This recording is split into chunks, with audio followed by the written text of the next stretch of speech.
Hello, everyone, and welcome to episode number 44 of the unofficial Rogue Company podcast. Broguecast. I'm here with Co-Reed. I'm here with Dirt Lord. I'm here with Garbo. And I'm here with Griffin. And this is the Rogue Company podcast, bringing you all the news that you need to know about Rogue Company. We're going to start off first here by, not really announcing, but saying that the new update is currently live in Rogue Company. So the Mad Mercenaries mid-season update or the mid-patch update is currently live in-game. In the last episode of the Broguecast, we tackled this one change at a time. There's been a couple of additional things that's been changed, and we've had a couple of days to play the update to give our feedback on it. We moved some schedules around to be able to play more on this update so that we could give proper feedback in the broadcast, because that's how dedicated we are to the calls, right? Sure. So I'm doing this from the Wikipedia page here. This is the Rogue Company Wiki. And the reason why is because, as you can see here, everything is hot linked within this. So when they're talking about Mac, you can click on Mac's name and it'll take you to Mac's page. And it's cool. It's easy to do references off of this, just with this information being linked like this. So from now on, as long as the patch notes are updated on the Rogue Company Wiki, I'm going to start using it.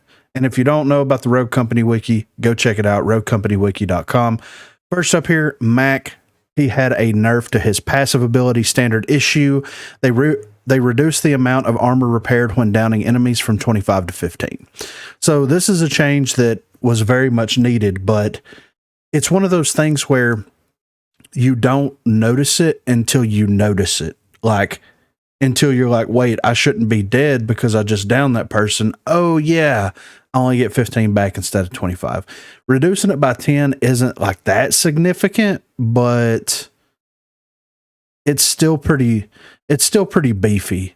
I don't know if it's really going to help the fact that like he is this just menace that's kind of walking around on the battlefield as much as they think it's going to help, but maybe it's the placebo effect. People will realize this and they'll start gravitating towards other rogues. I don't really see that happening all that much, because having 50 armor for Mac, 25 right out of the gate, 25 purchasable, and being able to run like that and then repair your armor immediately whenever you down someone. So as long as you're not going against a fixer, then you have like this health pool that like, it's the same but different, right? It's like life drain, but it's armor, which has perks and stuff that feed into it. So if someone has shredder rounds, etc., then it ticks it away a little bit faster. So what do you guys think about the Mac change? I haven't played him, but I've seen you play him a lot. Yeah, I was just saying, I haven't played Mac. He's still Mac. Like, he's still going to be somebody. He's still going to be really good at what he does. His primary ability still is very situational and not very good, but his passive ability getting a little bit of a tweak. Felt like it was a tweak in the right direction, but maybe not enough of a tweak. So it's not Return of the Mac yet? No, not yet. Come again. Next up here, we have Cannon. So Cannon got a couple of things changed with him. The C4 was replaced with frag grenades. They replaced Rare Helping Hands with Rare Blaster. They replaced Epic Bulletproof with Epic Tenacity.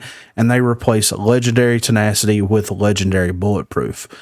And like I said when we were talking about this on the last episode, man, these cannon changes is putting him next level top tier rogue, just based off of the weapons he has access to, the gadgets that he has, and the perks that he has access to. I still feel like they probably could have left the perks alone and did something a little bit more meaningful with his passive ability to make him a little bit more of a viable rogue, but I understand why they went this route as opposed to going with changing his passive ability up. I feel like his passive is really, really strong. I don't feel like it procs enough to be something that's like, oh, this is better than this, or this, like Replenish does everything his passive does, but better, And it honestly feels like his passive could be reworked into a perk or a version of a perk that we have, where whenever you do damage to enemies, or every so often, it kind of procs this ammo refund immediately while you're shooting, as opposed to something that's a passive ability. But all in all, like, this makes Cannon a complete powerhouse of a rogue. Having legendary bulletproof and legendary life drain and stems and tenacity and C4 shotguns, assault rifles, like he's kind of the total package right now, Mm-hmm. And like, his primary ability is easy to counter now that everybody has like learned how to play around it and everything. But if you catch them off guard and they're not ready for it, dude, might as well end the round, Yes. Yeah, because it will straight melt everybody. I do feel like at some point that if we see Cannon's popularity start to rise in the competitive scene, people start gravitating more with him in ranked matches, I think that we'll see some nerf in the future for him, because he's super strong. Like, he's stronger than Lancer. He's got a 5 toughness. I think he even has access to armor. He's like got all the HP perks, all the armor perks, stems. Like, he is beefcake, right? Like, at the end of the day, he is better than Anvil. So, Kestrel, she had her Halo drone diameter reduced from 8 down to 6. They didn't touch the damage on it, and this was a much needed nerf to Kestrel because she was kind of running a little rampant there. And I do feel like it's in a good spot now. Like, you can get out of it, you can get away from it, but if you get hit with one of them, you know that you got hit with one of them. Yep, I agree. I like it. I think that she's in a good spot. For me personally, I would have been happier with the increase radius of the explosion, with it doing the less damage. Because when they nerfed her before, they nerfed the radius to 6. They nerfed the damage to 45 per bird. If they would have left it at 65 per bird, or left it at 45 per bird, and then increased the radius to 8 meters, and then gave her a better level of blaster, I think that could have offset it, right? Because you have to dump economy into it so that you can actually get that burst potential that she has. So, but I'm not mad at it. Like, she was a very strong rogue for a while, Mm-hmm. But she's still a strong rogue. I mean, her perks aren't great, but overall, she's still strong. Yeah, I still think that they need to do some minor adjustments to her perk, maybe her toughness level, something to give her a little bit more survivability. Like, having the 2 stems back in the day kind of offset that in a major way. Not having access to the 2 stems and just the 1 stem, especially in like respawn game modes and stuff, is really rough. Like, really rough, Yep. So for life drain, they reduced the cost of the rare version from 8,000 down to 7,000. On the epic version, they reduced the healing amount from 40 down to 35, but they reduced the cost of it as well from 1,100 down to 10, or 11,000 down to 10,000. And then the legendary version of it, they reduced the healing amount from 60 down to 50. This kind of is like a max situation. Like, you don't feel it until you feel it. You don't notice it until you're like, I thought I had enough HP to get away, or to down this person or whatever.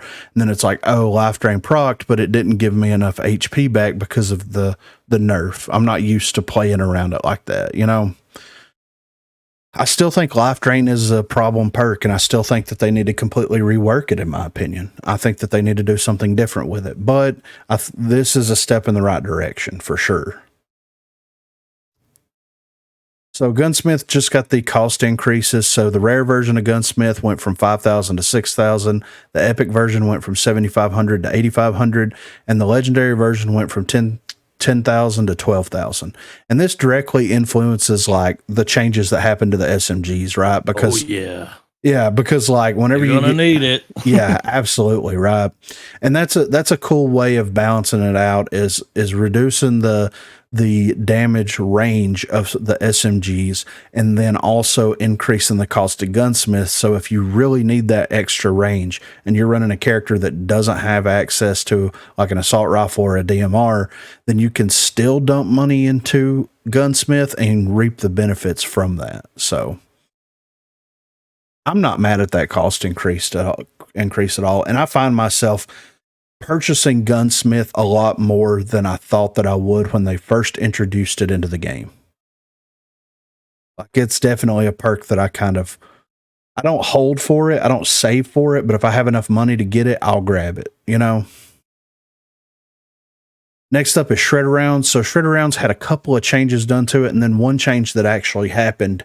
And I think we talked about it in the last episode of the Broguecast because it was announced somewhere around that time. Maybe we didn't, but originally the change they wanted to do to shredder rounds was remove the bonus ammo reserve part of it at all levels. But what they went in there and ended up doing with it was they reduced the bonus ammo reserve at all levels by approximately 50%. And then on top of that, they also increased the damage to armor and deployables at the rare level from 10 to 15%, and that increases the price of it from 5,000 to 5,500. At the epic version, it goes from 15% increased damage to armor and deployables to 20%, and also it increases the price from 7,000 to 7,500. And then for the legendary version, they increase the damage to armor and deployables from 20 up to 25%, and the price increase went from 9,000 to 10,000. And a lot of rogues like Kestrel has access to legendary shredder rounds, and I was always like, get rid of it, like move legendary shredder rounds to a different color perk, and then give her a different legendary perk so that it would help her out and make her a little bit less fragile, I guess you could say. But with this, increasing it by that 5% is going to make her a very, very good counter to a very like armor heavy team if you don't have access to Fixer. So I'm not mad at it. Like, there's only a handful of rogues that actually have access to legendary shredder rounds. So this makes it a little bit more worth it, makes it a little bit more convenient to have in those occasions. And if you don't need it, then you don't need it, you know? So on to the weapons. This is where it's going to get hot and heavy for a second. So the D40C, they made a couple of changes to this after we talked about them on the last episode. So they increased the mag size of the D40 from 40 to 50. The base body damage was increased from 14 to 15. The fire rate reduced from 13.33 to 14.29. Hipfire accuracy reduced from 0.915 to 0.85. Crouching accuracy modifier has been completely removed. In-air accuracy penalty reduced from negative 0.09 to negative 0.03. ADS accuracy modifier has been reduced from 0.075 to 0.05. The base range has been reduced from 12 to 25 meters down to 8 to 17 meters, and the level 2 and level 3 upgrades for the weapon have been swapped. Now, when you look at these changes, like the hipfire accuracy going from 0.915 to 0.85, it doesn't sound like it's a lot, but when you see it in game for the first time, you're like, holy Jesus, right? Whoa. Yeah, you're like, whoa. Yeah. And the same thing with the ADS, modifier as well. Like, you see it come in a little bit, but it doesn't come in anywhere near, you know, what it should have, like what it was coming in at, you know? And it makes sense. Like, they're not supposed to be pinpoint accurate. They're supposed to be SMGs. And from my time played and my experience with the D40, it still feels really, really good where it's currently at. You're not able to burn people at 20 meters away anymore, but by God, if you get within that optimal range for that weapon, you are absolutely annihilating them. Oh yeah. Burning. So what do you guys think about it? Because I got on PTS and screwed around with it. This is y'all's first experience with it. So what was the initial thoughts, and what do you guys think about it so far? Took a little bit of time to get used to. I mean, like I said, whoa, because they are very drastic changes. Need to do the rest of them. The problem we had was trying to test them Yeah, right. because we just kept running into people that were using all the other guns. Well, Yeah. that's what I was going to say. Well, the problem is now, like, those guns are, like, nerfed down. And I mean, they're not nerfed to the ground because, like, you can still shoot them pretty far away. Like, you can still knock them. Yeah. Like, not an excessive amount of range away. But now Yeah. people are already figuring that out. It ain't no And so they're 24S. Right, they're no longer running that, so they're running other guns like the 24S, which is a burner right now, and Damn. the SLC. But I mean, the SLC has always been a burner for up close, but the 24S is also hitting the mid range. And it's behind the Jeez. right hands. Whoever's controlling it, yeah. But actually, besides that, all the Nerf guns, I like the knot the most still. Like it's. I feel like it has the most change to me when I feel it, but at the same time, I still like it. And it still hits hard. It still knocks people. So they just need to do that with all the SMG. Like, just go ahead and just push that. When you run the new weapons and then you switch to one of the other ones, you realize just how much it was cranked up. Yeah, right. Like, yeah, whoa. You realize, you just oh. realize how accurate. I never really liked the 24S, but then when I used it, though, I was like, oh. Yeah. Okay. It's super strong now, right? It is. And it doesn't even have to be behind Lancer. It can be behind anybody. Like, it can be behind Scorch. It can be behind Switchblade. It can be behind Glitch. And I mean, as long as you know what you're doing with your character and running with that gun. Woo! Yeah. Absolutely. But I like it. All the S12, I like it too. I didn't try anything with the Arbitrator. But the S12, like, the fire rate's slower that I noticed, because I think I've tried it like 2 or 3 times. And it still hits hard. It still gets downs, and it's a very reliable shotgun still. Like, if people get too close to you, you're still going to pretty much knock them. Arbitrator still slabs.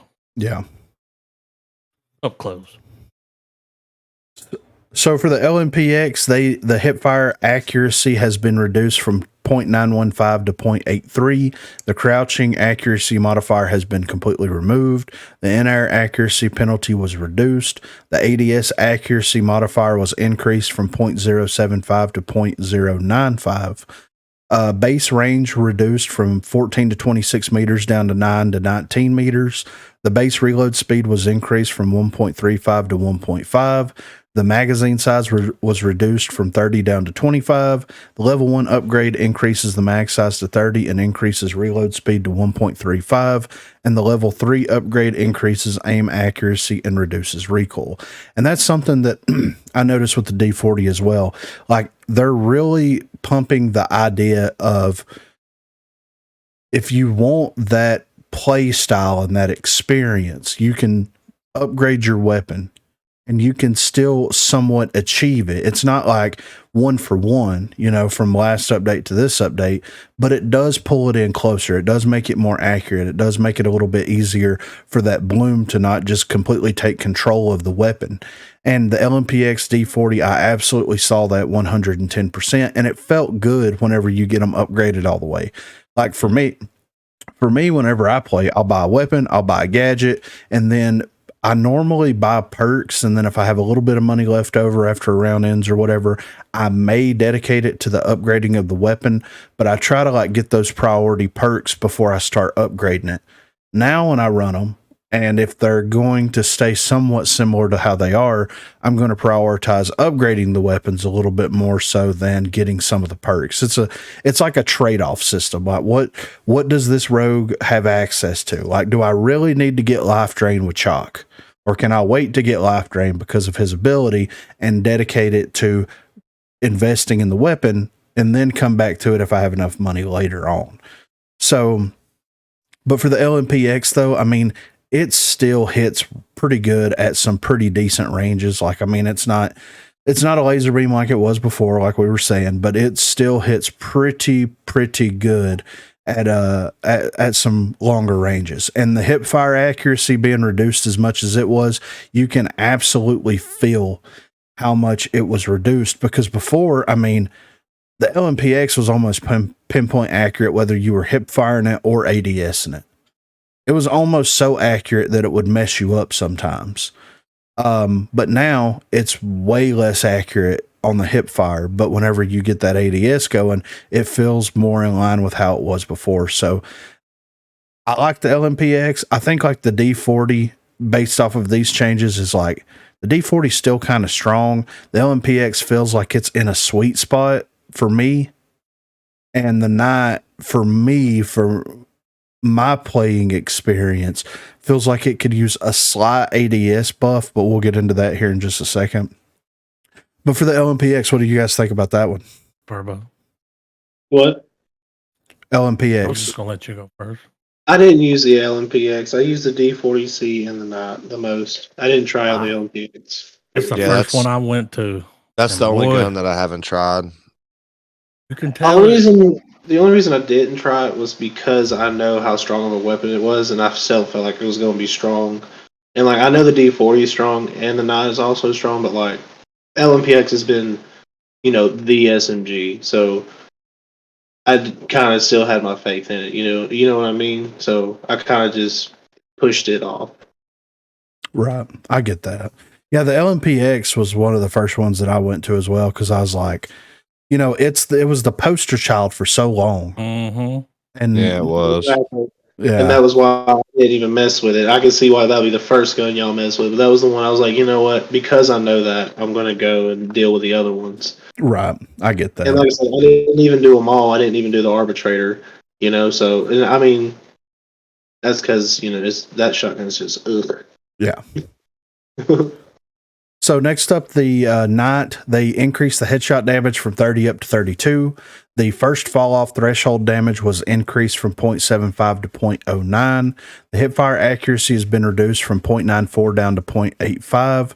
The crouching accuracy modifier has been removed completely. The in-air accuracy penalty has been reduced. The ADS accuracy modifier reduced from 0.075 to 0.05. The base reload speed has been increased from 1.8 to 1 from 1.6 to 1 from 1.6 to 1.8. The base range has been reduced from 11 to 22 meters down to 8 to 19 meters. The upgrade range reduced from 14 to 26 meters down to 11 to 22 meters.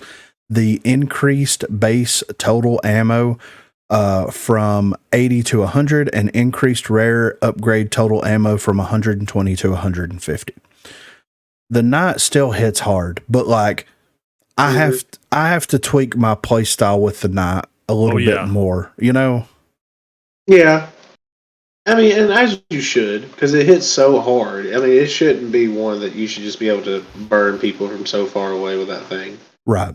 But the way that I was running the Night pre-update was very like, I would still ADS with it quite a bit because those headshots count, and because like it was still very, very accurate. It wasn't the most accurate SMG by any stretch, but it was still accurate enough where you could get like 3 or 4 headshots on somebody and you were dropping them every single time.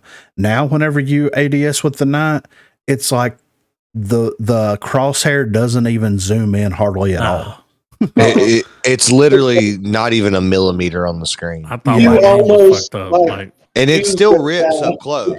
It'll Yeah. still You tear gotta- someone apart, but at range, dude, you're just having to do burst shots. Just You're not going to hit pepper 'em. anything. Yeah. You go to aim down sights, and it's just as bad as the hip fire sights.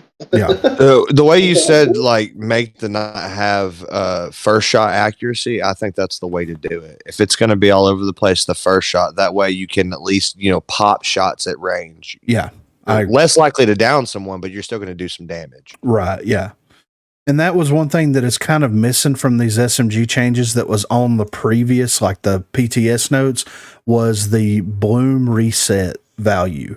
And I don't know if they removed that completely. I didn't get any clarification on that. I should have asked about it. But that was one thing that we were kind of talking about on the creator side of it, was like, okay, so if you're going to increase the bloom of these weapons, then how are you going to be able to combat that? And it's like, well, trigger control. So, controlling your shots, knowing exactly like how many shots come out of this weapon before the bloom starts to take control of it.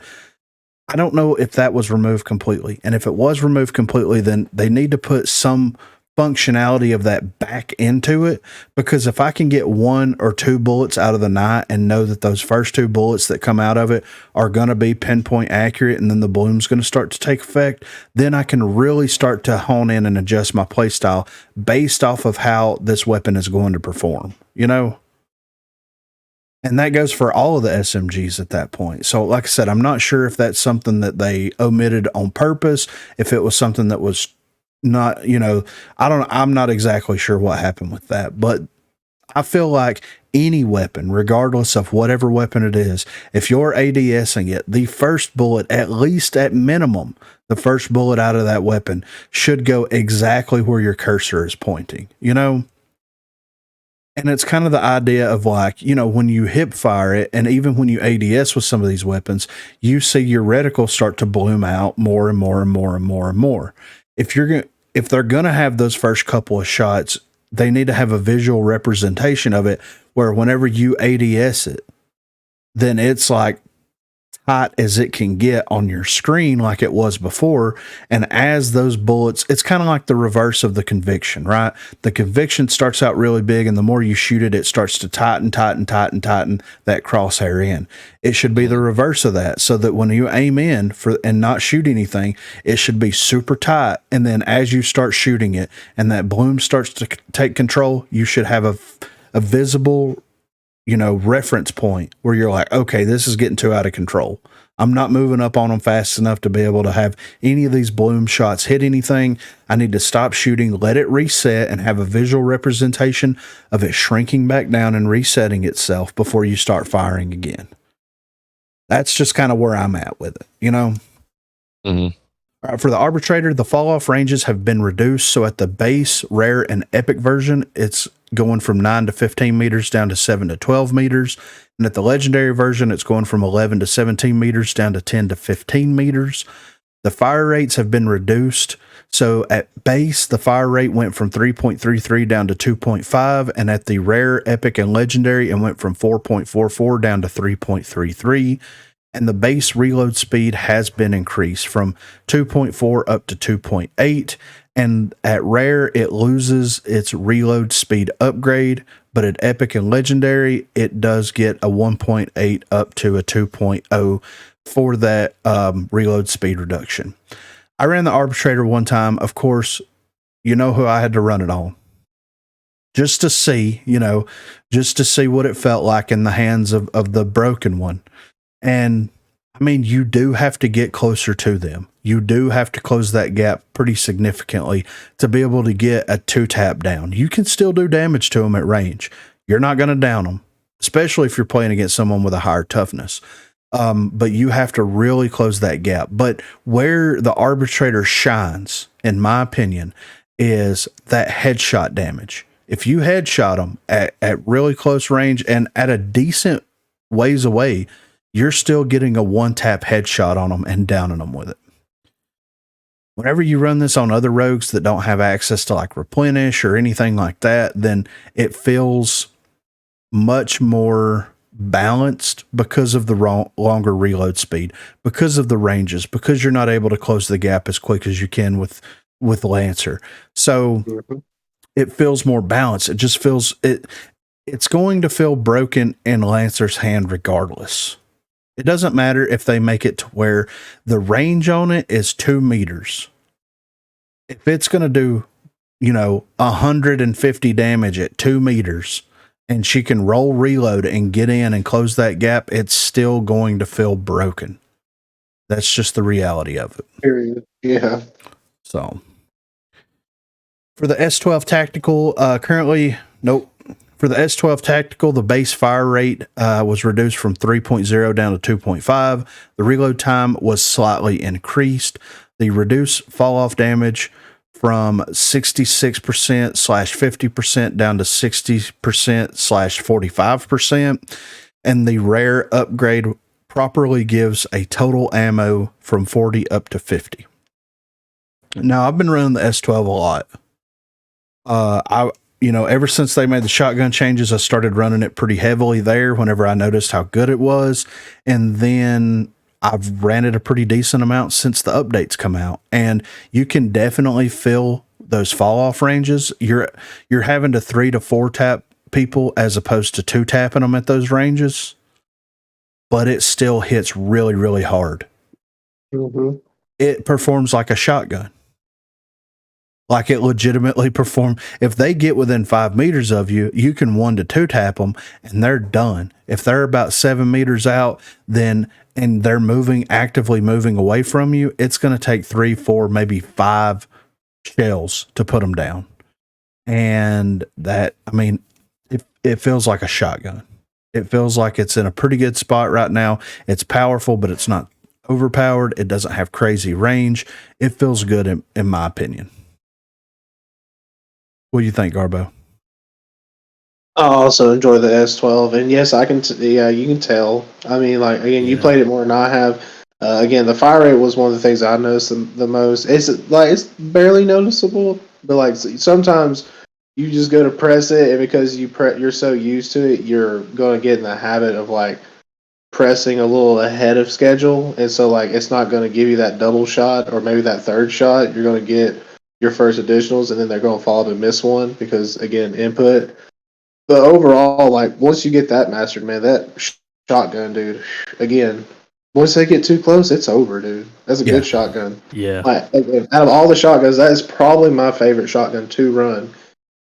Yeah, I agree. So even with this nerf, I still really like the shotgun. Yeah. So I'm going to continue to run it until they make it worse or I get tired of it. One or the other. Yeah, and I think you're right. Like the key is actually relearning the fire rate of it, because before, as fast as you could pull the trigger on that, it would fire. It would fire, yeah. And you were dropping people sometimes a little too good. Yeah, and now you actually have to like time your shots out, especially in like a close quarter situation, which feels more rewarding for me as a player. Whenever like you hit them with one shot as the shotgun and they try to roll into cover or something and you like clip the side of their body with that last shot and it's enough to down them. It's just a more rewarding experience overall. Like, yeah, it's not like you're running in and just pumping people like crazy, you know, but it is a more rewarding experience because you feel like you've done what you were set out to do in that moment and you did it like with the fire rate being reduced and knowing that it's been reduced, you know, so.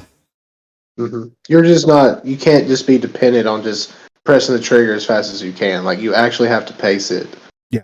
And your shots count, especially if you don't get that first upgrade, because that base level S12 has such a low ammo count in it that like I think it's got 6 shots, maybe it's either 4 or 6. But you have to make those shots count. And since they increase the reload time of it, and when, you know, if you're not upgrading that weapon right out of the gate, you definitely don't have any perks that allow you to reload it faster. So once you get the S12 and you go into battle, like you're going to be feeling it for the first couple of, you know, for the first round or for the first couple of minutes until you start gaining a little bit of money to either upgrade that weapon or to get yourself a perk. Yeah, or to buy nibble hands like right out of the gate or something like that. Something to just give you a quick little speedy reload. Whether it just be 10%. 10% is enough. It makes a difference. That's a shotgun shell or 2 shotgun shells. Yeah, exactly. Right. So and then the revolver. So the revolver got a fire rate reduction from 3.03 down to 2.5. The reload speed has been increased from 1.6 up to 2.0. The base headshot damage was reduced from 60 down to 55. And they reduced the rare range upgrade from 22 meters to 31 meters down to 20 meters to 29 meters. I ran the revolver and it still hits hard. It's still a good feeling, rewarding pistol, but I'm not getting 2 tapped across the map when I'm trying to move to cover as much anymore. Nope. And that was the problem with the weapon. And I mean, most people don't upgrade their pistols. And if they do, like it's very rare that it happens. So they're not getting that range increase unless they buy Gunsmith. So you still have that you still have time to move, regardless of how good the shot is, if the cover's close enough for you to move to cover without them hitting that third shot. When you get to cover, you're going to be on like 10 HP, but you're still going to be able to move to the cover, you know? Mm-hmm. So those were the Mad Mercenaries mid-season or mid-patch updates, whatever. And overall, I think that the rogue changes were good. I think that they were warranted. The perk changes were good, and I feel like they were warranted. Most people have a huge problem with the weapon changes, specifically the SMG changes. My standpoint on them is I don't mind the SMG changes. I think that they feel different in a good way. They feel like they're more SMG-like as opposed to like assault rifles with a little bit of a different range on them. And it feels like a more rewarding experience playing these weapons. What do you guys think? I agree. And if you're at some distance, you can get away. Mhm. Yeah. You can actually do that now. A little bit more survivability. Yeah. Which absolutely helps with the TTK of the game. Oh, so 100%. much. It still doesn't feel good though. I'm still getting shot around corners, which really sucks. Yeah. Oh, yeah. Like I know I'm rolled behind the corner and that last shot still hits me, and that really Yeah. sucks. But I think that like with this being the direction that they're taking the SMGs, and then they're going to look at all the weapons and make minor tweaks to them, just like they did with the SMGs here. I think that it's really opening up for a different play experience based off of map and how the enemy team's playing. If you need to dedicate to an assault rifle, if you need to dedicate to an SMG this match. And then people also need to realize that like that you have the perfect thing to fill that niche, to fill the gap in your kit, in your secondary. So be mindful of that. If you need something with range, you have the revolver, you have the P12, you have the salvo. If you're running something like an assault rifle or a DMR, even before these changes start happening that we know's coming, you have the Spitfire, you have the Warrant, you have the salvo. Like you have options in your pocket. Just learn how to use the pistols and let them fill the gaps that you feel that the weapons are. Like no weapon in the game should be a Swiss Army weapon. It shouldn't be able to to perform at all ranges and up close. It just shouldn't be that way. No. But you have something on your person that can help bridge that gap and to make your life a little bit easier. There should only be one gun that should perform even kind of well across the board, and that's Vi's assault rifle, because that's supposed to be a mix between an assault rifle and a submachine gun. Yes. Yeah. And it would make sense for it to perform well at range and up close, but it should do a lot less damage at range. Yeah, I agree. 100%. And like the Nightshade is basically the statistics on the Nightshade have been right there with the SLC. Or not the SLC, but the LMPX. Like they were almost identical, except for a little bit of body difference damage, and also with a little bit of a range tweak. So now that the Nightshade is going to slot itself into that LMPX, which is fine. Like that's where it should be. And I'm okay with that, with it slotting itself into that.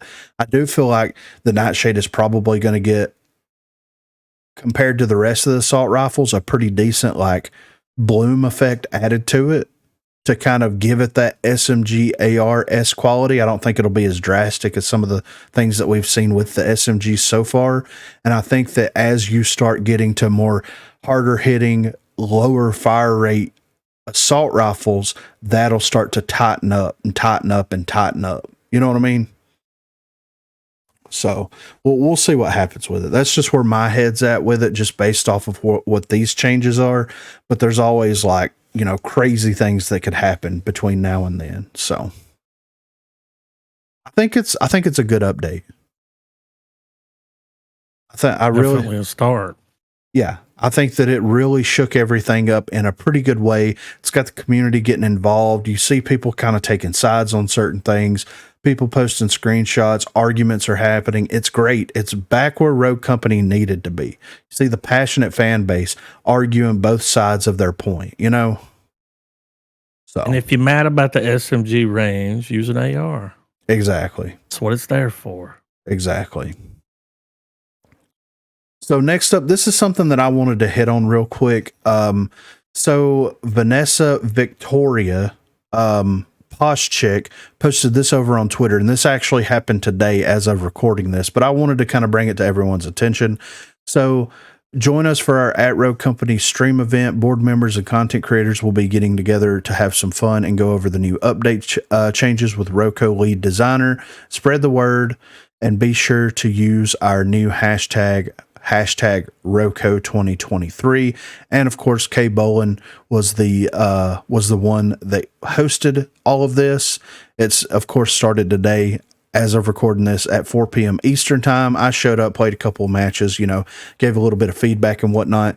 And then Jared also posted on Twitter a little bit earlier today that had a fun time doing it, possibly wants to continue doing it after every update that comes out, just to answer questions for the community, gather feedback on what people's thinking and how they're feeling about it, and just overall be involved in it. And that's a pretty cool thing, Use a different streamer every time.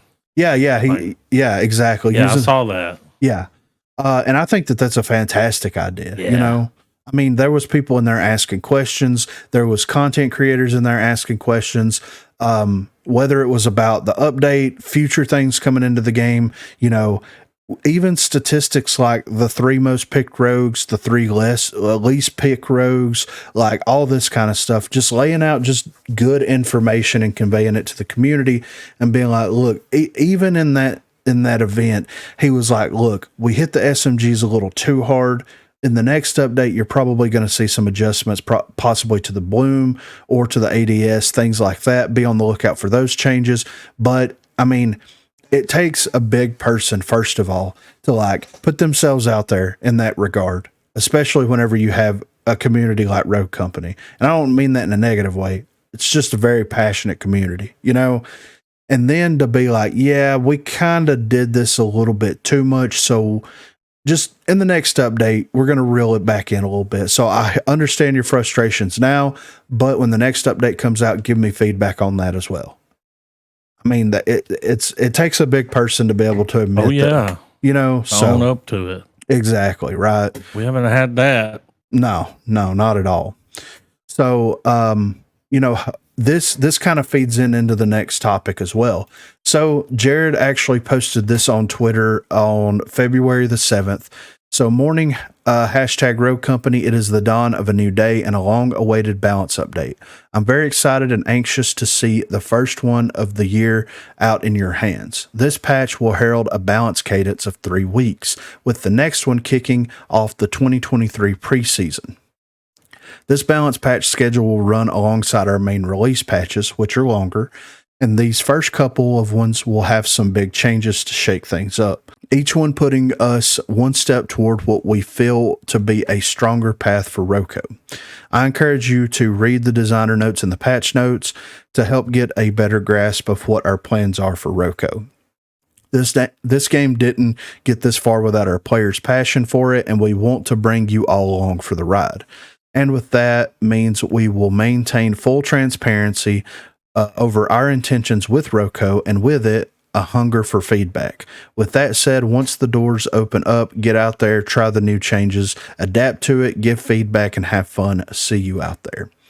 And then also, this just popped up a couple of minutes ago. So someone posted some screenshots from the from a Reddit page and also from Discord. So someone said over here on Reddit, there will be a new battle pass when 3.1 releases. And then Jared responded, since the big updates will be shorter than the ones last year, we are calling them event passes, as we need to right size them for that time frame. But yes, there is something similar in 3.1. And then Exchangeable Fat responded and said, will it still be 50 tiers, and will XP requirements for each tier decrease? And Jared said, it'll be less. Definitely give feedback on the progression. It should be about 20 hours shorter for the whole thing. And then Exchangeable Fat said, awesome. I appreciate your honesty. And then there's another post here. It says, will it be 3 months long? And he said 6 weeks. So basically, in these 2 pages or in these 2 posts, we're seeing that there's going to be an update that's going to happen with Rogue Company every 3 weeks moving forward in 2023. There's going to be a new content drop every 6 weeks going forward. And instead of being battle passes, they're going to be event passes. You're going to have a 6-week event pass that's going to be drastically shorter than 50 levels. That's going to have cosmetics, things like that, that's going to be dropping inside of them. And anything that gets broken, anything that gets unbalanced, anything that is just absolutely whack upon release, you have 3 weeks to have to deal with it. That is way better than having to deal with meta weapons for 3 months straight. Love it. Yes. And didn't they say like it's shorter, but they've kind of taken some of the chuff out of it? Yeah, still You're just gonna get all the good stuff. Exactly. You're still gonna get, a shorter battle pass, but it's gonna have like probably less like XP boosters and things like that, avatars, banners, things that aren't like high profile. And high profile will be like skins, mythic wraps, emotes, things like that. You know what I mean? Which I'm fine with, because at the end of the day, it's still going to break down to a very similar progression scale that we already have. We're just going to have new themes, new stuff, new content coming in every 6 weeks, as opposed to every 90 days or 150 days. Yeah. And that 3-week update cadence is going to be absolutely incredible, because being able to recognize a problem, like he said earlier, we kind of pushed the SMGs a little too far. Wait until the next update. The next update is literally going to be coming out in like 2 weeks. Yeah. So the people that aren't enjoying running the weapons the way they are now, check back in 2 weeks whenever that update drops, and then let people know how you feel about it. Like, he wants to take all this incremental feedback in, and instead of being like, okay, you didn't like this drastic change, then I'm going to make this other drastic change in the opposite direction, and it's completely make a terrible weapon unbalanced, and it be that way for forever, instead of hot fixing it or making mid-season changes to it. No, it's going to be updated, it's going to be patched and reworked within 3 weeks, which is like, thank God. Thank God, man. It makes me very excited to see what the future, and like that gives them more time to balance stuff better, and then also trickle out balance changes to everything else in the game. Instead of having to wait, like, just imagine this mid-season came out and we had to wait, 70 days, in a 150-day spawn, you have to wait 70 to 75 days for the next update to come out, which will have the SMG changes that need to be changed to the SMGs because of the update that just came out. Like, Jesus Christ. I don't think people realize that. Yeah, exactly. Like, they see shorter, they're like, what? No 50 levels? Yeah. It was already short. Yeah. But no, it's every 6 weeks. So every month and a half, you're going to get a new battle pass, essentially. It's going to be called an event. More stuff. Exactly, dude. That's more stuff. Exactly. People were complaining about the battle pass being short. People were complaining about being able to burn through it in 2 to 3 weeks. Well, now you're going to be able to burn through it probably in 2 weeks still, but you're going to get another one in less than a month after you do it. So, like, get a job. Yeah, exactly. Right. That's a whole different thing. But yeah, I'm excited that they're actually going to be putting this much work, and they didn't have a definitive, like, they said through 2023. I imagine that once they start getting everything in place where it needs to be, as far as being balanced, reworked, whatever, and that goes for everything, weapons, perks, rogues, game modes, anything that they decide to touch, once they start getting it into a position that they're happy with, then I'm sure that the updates will start, like the 3-week updates will probably start trailing off and being like 6-week big content drops where you get game changes, and then you also get cosmetics and stuff there. But it's like, this is like Project Saint, but like how Project Saint should have been from the get-go, And I'm happy about it. Like, I'm happy that they're taking this leap and they're doing it in this way. It's very, very, very incredible stuff. So next up, we've got a couple of things that we're going to hit on before we get into the community section. And this is going to be kind of a new topic as stuff starts to come in called Jared Judication, right? I couldn't think of a better title.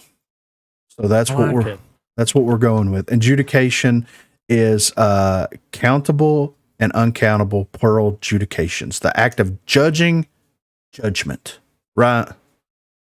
So he's the designer, or he's the one taking all the feedback in and making the judgment calls, right?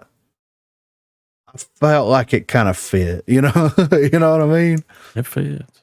So we're going to hammer a couple of these out real quick. So this was posted, all these were posted on Reddit. Basically, it's screenshots of stuff that was posted on the Discord that I just don't have time to go through myself. But posted on this first one was Vacetti, Talon buff for demo players. Why can't Talon pick up the bomb from distance anymore? And Jared said it'll come back once we fix the pulling through walls bit. So I'm guessing there was a bug at some point where Talon, I mean, it's still in the game. You're guessing? Yeah, right. Yeah. Like, I don't even know why I said that. Like, you can still pull weapons through the walls now, you know? And, like, this is something like when they removed the ability for Talon to actually pull the bomb, they should have, before that tournament. Yeah, they should have mentioned, like, accidentally turned it off. Yeah, exactly. Right. So,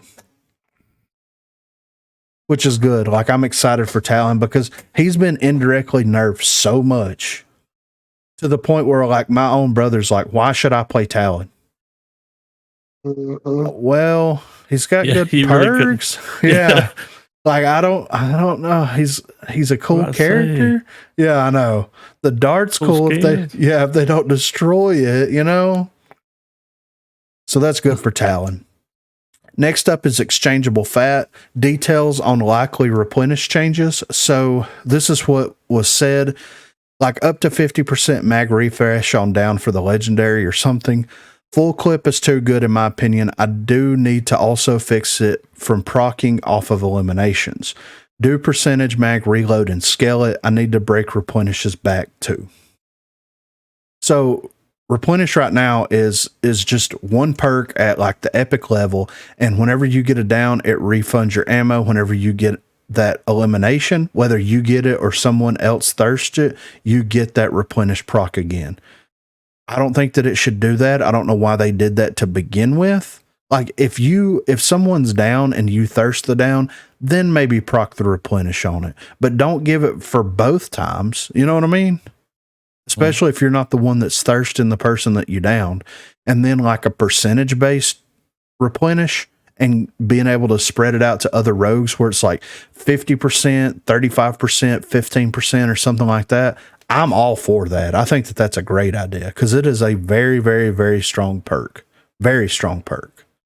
Dude, he even commented down there. There's a whole back and forth with a bunch of people. Yeah. Yeah. Still thinking on this one, people. Yeah. Don't panic. Sky isn't falling. Give me your thoughts. And then people are going into it. Not bad suggestions. Like, you know, Ghost of Slickville, of course, coming in strong here. Yeah. So this is what you want to see. Right here, I think maxing ammo on each down is excessive and pretty much unneeded. Full mag and in an additional mag to reserve feels fair.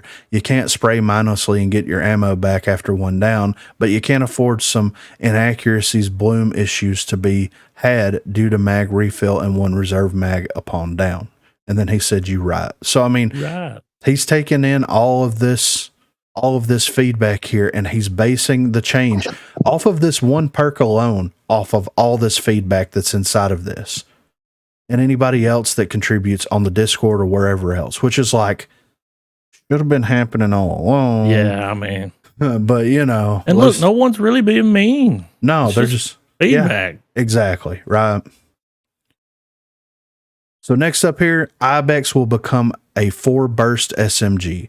So this is what was said. Burst weapons are very tricky to configure as things like recoil are configured per bullet. So it can get spiky. And then another response, yeah. Or if it was a 4-3 burst gun. Oh, hey, you landed where I did. It's going to be a 4-shot burst.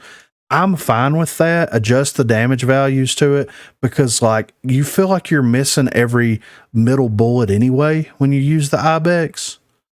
And I don't think that that's the biggest problem with the ibex, but I do feel like that this is an issue with it.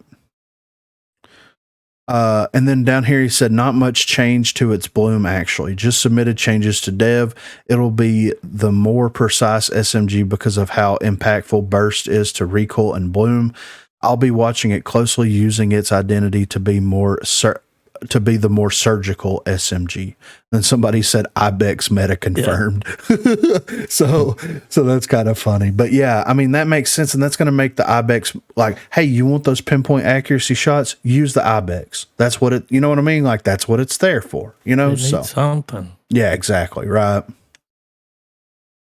Next up is the no shoot bug.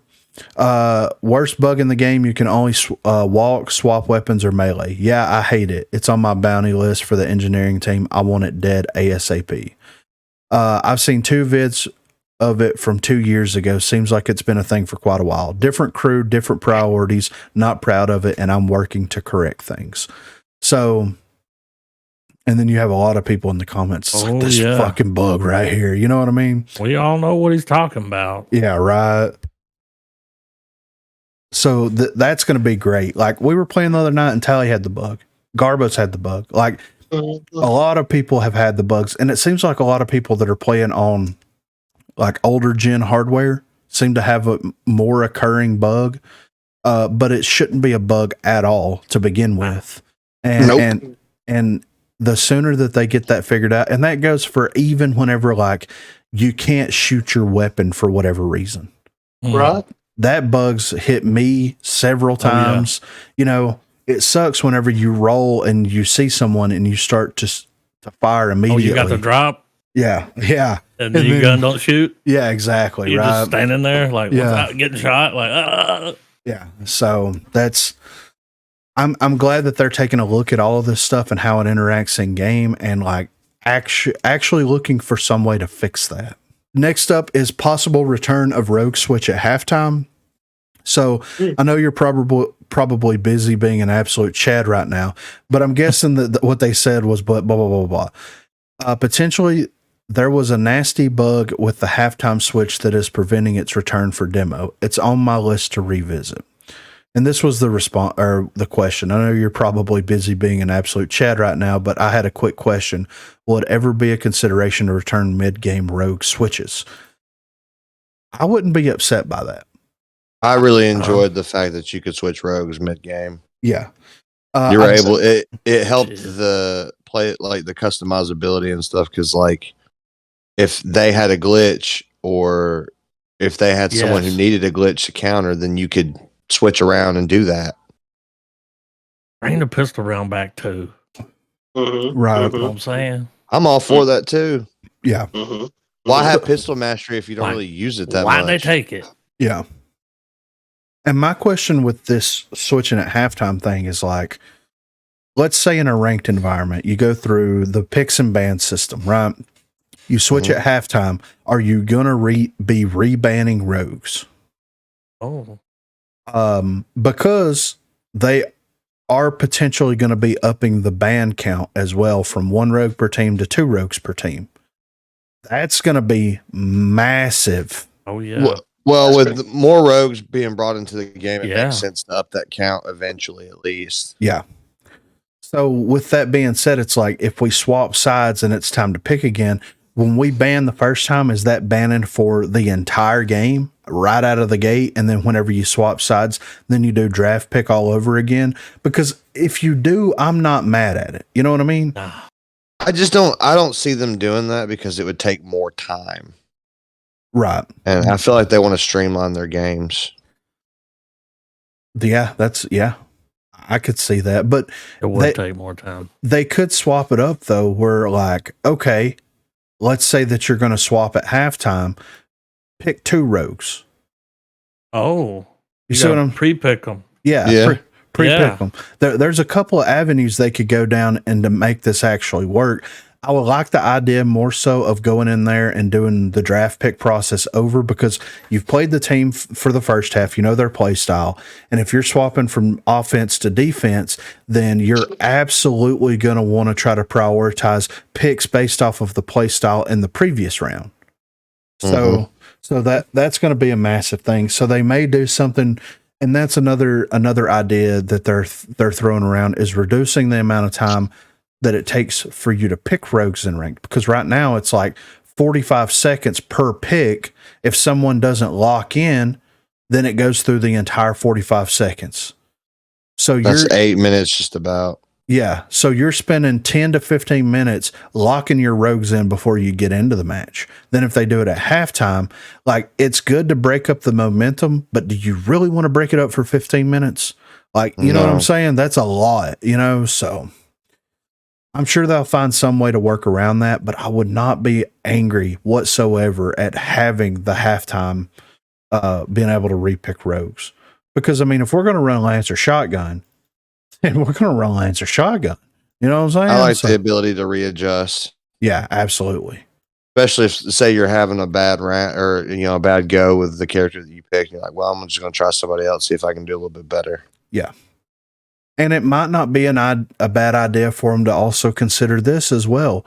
What about the prospect of, like, instead of it being whenever X amount of rounds is completed, the changeover happens? What if it's like, if you go into halftime and you've got 1 point and the enemy team has 4 or 5 points, then you're going to struggle coming back, of course. What if they change it to where, like, once one team hits 4 rounds, then it forces the swap to happen right there? I like that idea. That way you're not at the swap, just got 1 round left. Exactly. Yes. That sucks. Yeah. That really sucks. Even in ranked, if they win every single round, the team that you're playing against, they still have 2 rounds left to win, which doesn't feel like it's really enough, because the first round is going to be a pistol round and you're swapping sides. So you got to regain that momentum a little bit. And then if they pull it off, then you've got 1 round to get your shit together and make a full swing comeback. That's hard. That is hard to do in competitive, in ranked, and casual. It don't matter. That is very, very hard to do. So I would like to see them. When you pull it off, it feels good, man. It feels amazing, right? Yeah, you're right. So then last up here, another melee nerf coming soon. So I'm looking at melee weapons in a very near future release. I'm aware of their effect on the experience. Then whenever you go down, people are talking about nerfs and all this kind of stuff. And Jared actually posted in here, neat, the assumption is that it's a nerf. I guess I've built the reputation at the moment. It'll be a give and take. I plan on reviewing the melee weapons and the melee system to have them function better. Presentation-wise, they are not the best. Additionally, each one needs to have their own identity so that you can make a proper decision on why you would pick one over another, or have it influence your rogue choice. So with that being said, I did ask him during the stream today, like, hey, just off of melees, kind of what's floating around as far as, like, how would you identify these weapons? And he's like, well, think about it this way. What if one of the melee weapons downs someone when you throw it? And that's kind of like what the axe does now. But what if one rogue or one melee weapon does increase damage to armor? What if one does increase damage to deployables? What if one, because a lot of people will buy the melee weapons just to get rid of the trench barbed wire faster, What if, one melee weapon does something a little bit different that you may need to prioritize in the match? What if it allows you to hit something back at the enemy, like the baseball bat, if you can time a frag grenade throw? Like, what if you could do some stuff like that? Like, that would be really cool. So I think that would give more utility and also more experimentation with melee weapons, as opposed to everybody's running the combat axe because you can one-hit people with it. It feels bad. I don't like that mechanic personally, and I think that a lot of people feel the same way. A lot of people really like it, and I get it, but it needs to, it needs to have more utility in it. And if it's going to be something that one hits someone, you need to pay for that. You need to pay like a legendary perk price to be able to accomplish that. Because if it's going to be a one hit down at any range, like a sniper rifle, then Jesus Christ. You know what I mean? Oh yeah. And it's not a projectile. At close to medium range, it is absolutely a hit scan weapon. Once you get outside of that medium range, you can throw it, but it's a projectile at that point.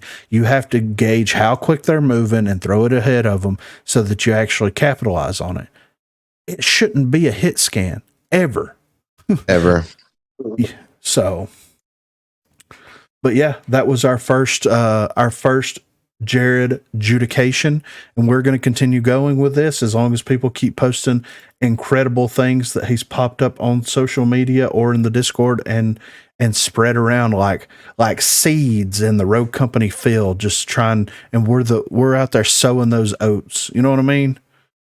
All right, guys, this is the community section of the unofficial Rogue Company podcast. If you want to contribute in any way, you can hit us up on Twitter at Broguecast. You can shoot us an email, broguecast@gmail.com, or you can join the Discord. The link to the server will be in the description down below. But first up here, we have a post by the Zarkin90. I don't understand this Jared guy. I keep seeing this Jared guy throw the phrase out of break blank's back. It was said about SMGs. Apparently, they were so good he had to break their back. Now, skill isn't even involved in SMG usage. Pure RNG on Bloom. Now I'm seeing the same phrase thrown around about replenish. Why do we have to break anything's back and nerf stuff so hard? To then, as Jared says, bring it back up again. I can't be the only one who sees a major issue here. Making things terrible and bringing them back up again isn't how this should be. Who actually thinks the only way to fix things is to make them useless? I see a lot of people throwing out that this is just the first patch and to give it time. That also doesn't make sense, and I throw out the same question. Why did they have to make SMGs useless in one patch and bring them back up later? New players going to come along and play SMGs and get so frustrated that they never come back to play again. Okay, before I go any further, does anybody have any idea what this breaking something's back references to? Well, we just read the thing a second ago where he said that he's going to have to break something's back. Yeah, right. But is it Bane Batman? Yes, exactly. Okay. So in the response that Jared put on here, I understand your concern.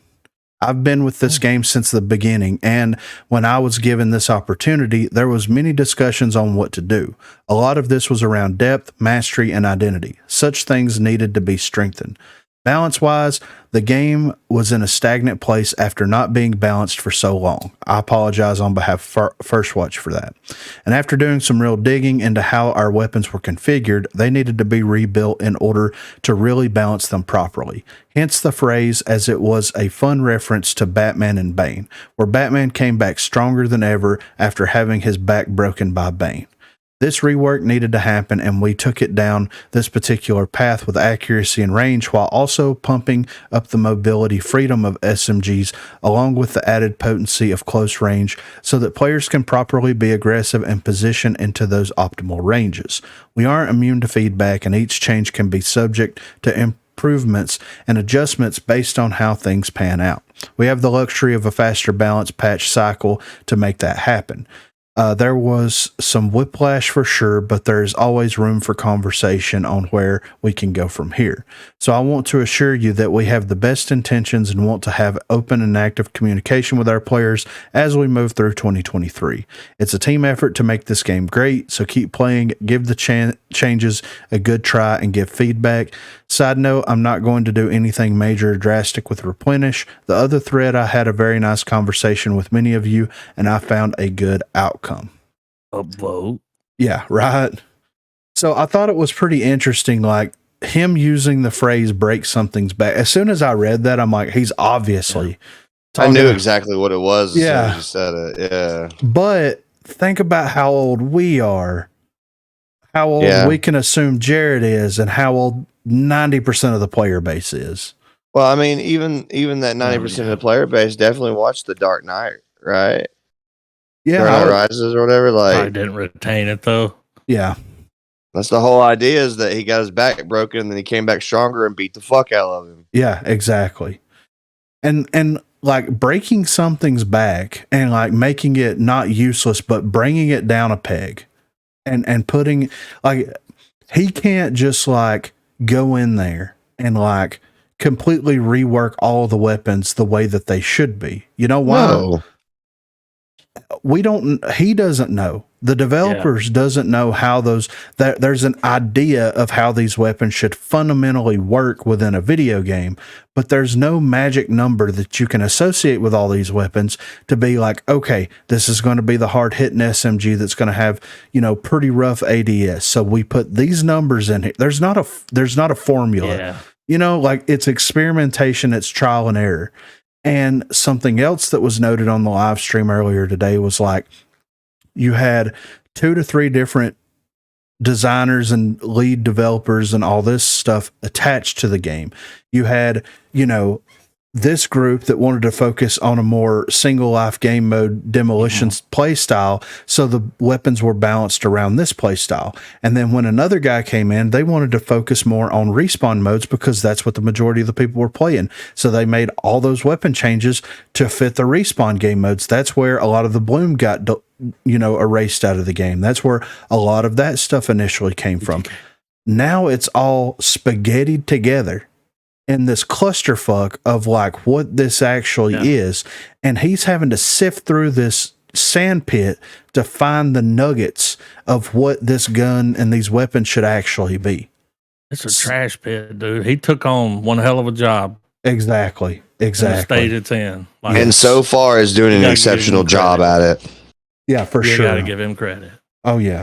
I've seen more from him in this little time of him being the head developer than I've seen from the entire Rogue Company team in the years that they've been ever. with us. Yes, absolutely. So, yeah, there's going to be stuff that's going to come out like these SMG changes that people are not going to be a fan of. But like 3 weeks. Creating videos about and making tier list videos about weapons specifically around them being trash weapons now is not constructive feedback. It's just also purposely making them look bad. Yeah, exactly. I'm just assuming that it's somebody who's mad that they can't use the weapons they used to own with. Yeah, exactly. More or less, because I'm having the same gameplay experience pretty much now with the weapon changes. There's a few weapons that don't perform up to what they should, but there's other weapons that take that place. You're going to get kills no matter what, as long as you're good. Yeah, exactly. I'm not even good, and I'm still getting kills. So, I mean, and that's the thing. It was acknowledged like, yeah, we might have been a little bit too harsh on them. We're going to make changes. And look, if everybody went into this update thinking that this was the be all end all, that these SMG changes were going to be, and they were never going to get touched again, are so naive. You know what I'm saying? Yeah. Like, even like, I mean, if you were ever a game dev, you should know. Yeah, exactly. Right. That's how it works. Exactly. I mean, and this is what I told people before the update even came out. I said, look at the things that they've tried to introduce into the game before, and they reverted them weeks after they were introduced into the game. Yeah. Give it time, give actual constructive feedback on everything, and then move on. Just bitch. Yeah, exactly. Exactly. And I'll be the first person to say, if there's something that comes out and I think that it's dog shit, I'll be the first person in line to say that it's dog shit. But what I will do is offer constructive feedback on what is dog shit about it and what could possibly be done to put it in a better state. I don't think, and if anybody can find any video that I've ever made out there where I've just completely shit all over something and didn't offer any solution to the problem, send it to me. I'll send you $100. I'll cash app you $100 if you can find one video where I shit on something and didn't offer any type of constructive criticism on how to make that thing better. We don't have to go down this road anymore. We actually have someone listening. We don't need to scare them off. This guy gives a fuck. Exactly. Exactly. It's a huge W. Yes. This game. Yes. We needed him a long time ago. I know, right? But we got him. Yeah. We've needed a big win for this game for a minute now. Absolutely. So next up, we have a post here by ZDD Edit. all the new patch update did was lower the skill ceiling. After reading over the patch notes, it's hard not to see the agenda that the devs are intending to take. They are basically closing the skill gap between players, which is not good in my experience for the dedicated hardcore players. It seems they are going to tweak things to lessen the snowballing of a dominant player or team by gimping rogues, perks, weapons, etc. to artificially make matches competitive even in quick play. I'm predicting this now. Bad move, another short-sighted decision, just like the forced crossplay debacle. I don't really understand the thought process behind this. Agenda? Yeah, I don't. Well, it should tell you everything you need to know when he says forced crossplay debacle. If you honestly have a problem with forced crossplay, quit playing fucking video games, dude. Yeah. Go to single player RPGs. Like seriously, because 2023. every game is going to be crossplay now. And Yeah. if you can't handle as a controller player playing against mouse and keyboard, fuck off. And it goes the other way around. And it might sound harsh, but I mean that. Like, I'm so fucking tired of hearing everybody bitch about mouse and keyboard controller. Boo fucking who, get better or stop playing. Yeah, exactly. All these games go under that release with no crossplay. Yeah. Every one of them has. Under. They look like good games, and because they wouldn't cross-play with PlayStation or whatever, what the fuck ever, they're going under now. Yeah. They lasted 9 months. Yeah, exactly. I mean, you had Hyperscape came out and shut down in like less than a year. Huge Ubisoft title. You've got that Vampire the Masquerade Bloodlines game or whatever it's called, Blood Hunt. Like, that's a great game. I've played that game. Would love to play that game with my friends, but guess what? There's no crossplay. Yeah, and the Steam charts on it look worse than the Steam charts do for DKO. That's saying a lot. You know, like saying a lot. Yeah. So, and then lowering the skill ceiling, it's like, because you're adding bloom into the game and ways to control how the bloom actually works, it seems to me like you're raising the skill ceiling. Yeah. You're making it harder. You're just mad that you can't fucking kill someone with an LMPX from 80 yards away now, dude. Yep. That's all it is. That's his agenda. I'm serious. That fucking crossplay shit it drives me crazy. That goes for every game. Stop complaining about it, man. Yeah. You're a puss, and it might sound harsh, but I mean it. Like, I'd tell my friend if they were bitching about it, hey, shut the fuck up. Yeah, it's gonna stay, and they're not gonna. It has to. Yeah, they're not. If not only should it stay, it should go with every other online game for the rest of forever. Yeah, I agree. When you have the biggest games in the world that have forced crossplay, you know. Yeah. I'm just saying. So, but no goddamn streamers bitching too much about. Oh, I'm having to play a guy on PlayStation. Yeah, right. Are you good aim again? Yeah. Good aim assist. Doc does it, but he just does it to be funny. Yeah. So next up here we have a post by Long John Silver. I wonder if it's the Long John Silver. I want to tell him his fish sucks. Yeah, right. So keyframe for zombie mode. And then this is like a link to something that was posted on Leaks and Rumors by Long John Silver as well. And then if you go to that post, you find buried inside of that an actual link to an ArtStation link for Arton Goxon. And it says unannounced. Yeah, maybe. It says unannounced work. I had the chance to work on a keyframe for an unannounced title at high res. And this was posted last week, January the 31st at 4:12 p.m. of this keyframe, which is really cool looking, by the way. And if you go through this guy's portfolio, they have keyframes for, and a lot of work here on hollows. A lot of the keyframe stuff for some of the updates that we've had in the past with the, like this one right here where Switchblade's falling into the lava. We've got that one there with and without the text. The loading screen for season 2.3 that they released out there. just a bunch of stuff that this individual has worked on at high res. Even right here, the Rogue Company 2.8 settings screen where it shows trench. Look, I think this is the one that's currently in the game right now, if I'm not mistaken, where he's looking at all the rogues on the computer, and then there's a shadow figure in the door, that we don't see. Now, of course, this goes back to the idea and the question of like, are they going to bring a zombies type mode into the game? Because it looks like, based off of this keyframe artwork, that there's a bomb, Glitch's hacking this bomb, and Dima, laptop. Yeah.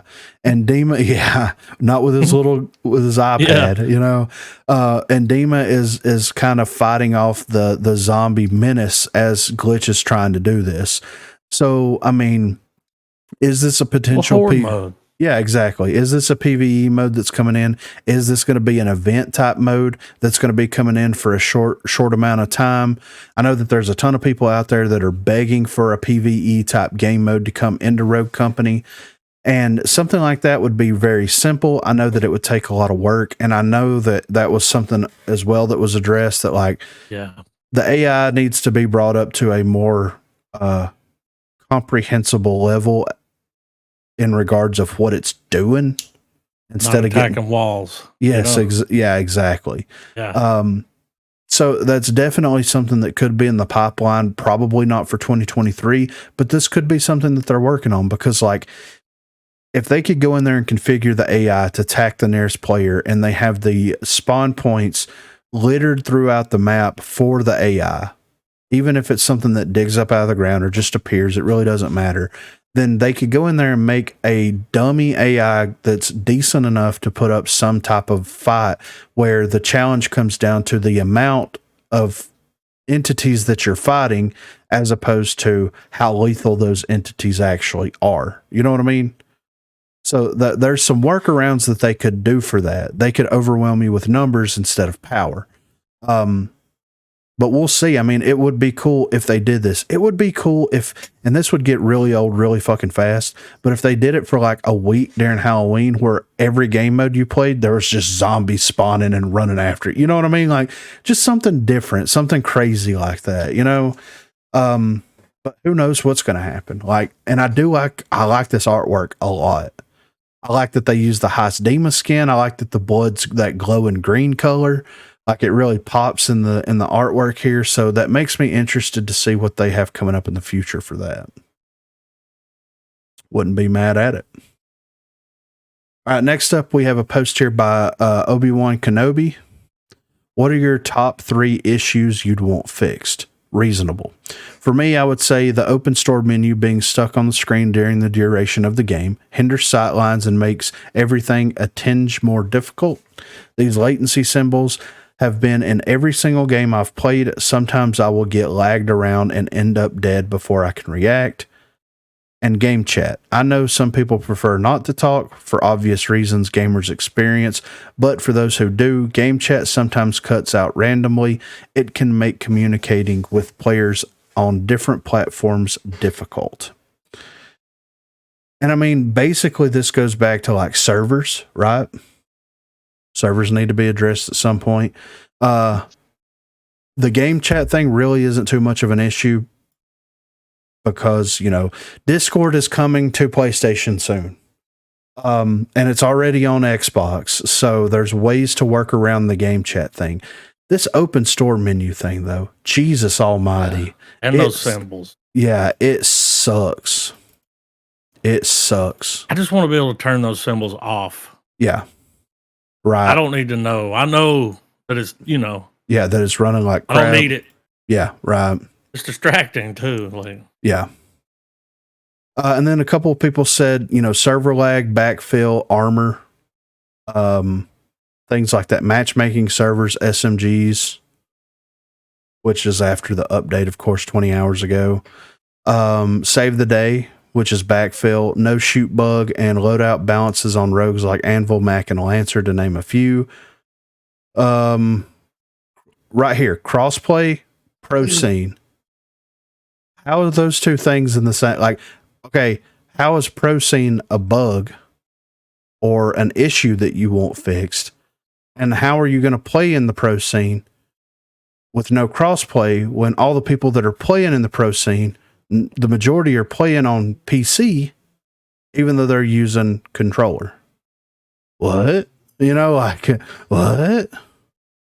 So, but yeah, I would say that these are some pretty good things here. And of course, like a lot of these things will get squashed over time. The more information that leads into this, because like sometimes I can recreate the open store bug, sometimes I can't. I'm trying to figure out exactly what triggers it. I thought that like in demo, if you're dead, you can open the store menu. Maybe that caused the bug. Sometimes it happens, sometimes it doesn't. You know what I mean? So I'm trying to figure out how to recreate it myself so that I can be like, hey, this is what makes it happen every single time, you know? Dude, I don't mind it when I'm dead because I can just go in there and buy stuff. Exactly, right. I do it all the time. Yeah, right. So,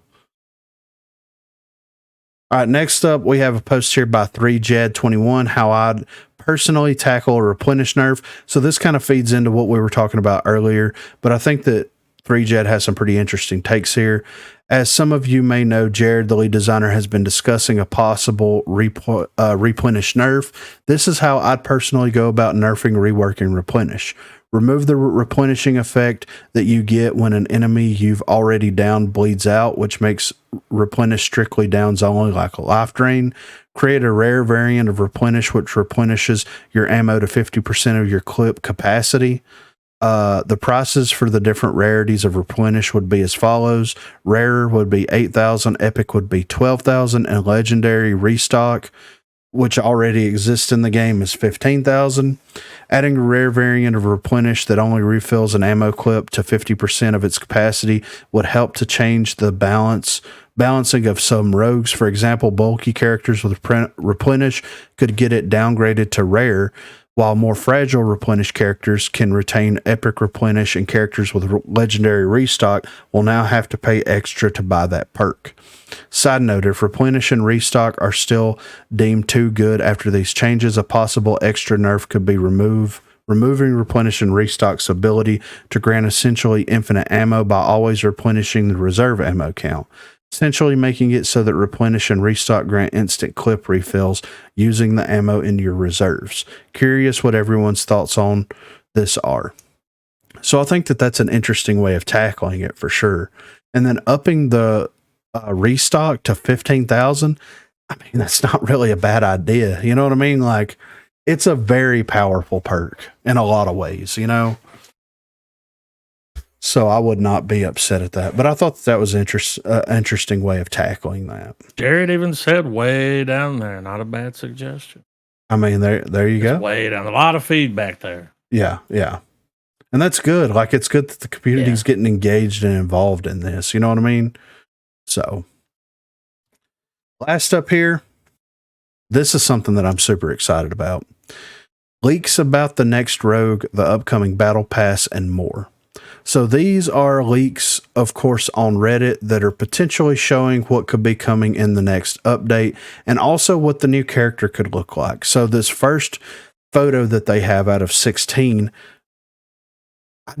this doesn't look like a skin that would work on any of the characters that we currently have, right?